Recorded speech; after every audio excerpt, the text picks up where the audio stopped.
Hello, I saw your question on discussion board about the law of cosines. You got one ship, two ships leave the harbor at the same time. One's traveling south 14 degrees west at 13 miles per hour. So here's the harbor, traveling 13 miles per hour southwest at 14 degrees, south 14 degrees west.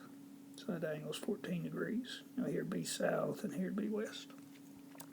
The other one's traveling northeast, north 75 degrees east at 9 miles per hour. So it's going 9 miles per hour, and this angle is 75 degrees, north 75 degrees east.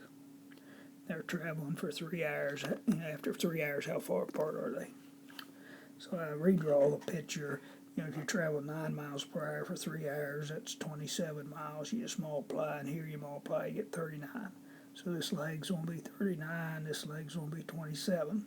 Well, this angle's 15, this angle's 14. We know this is a right angle's 90.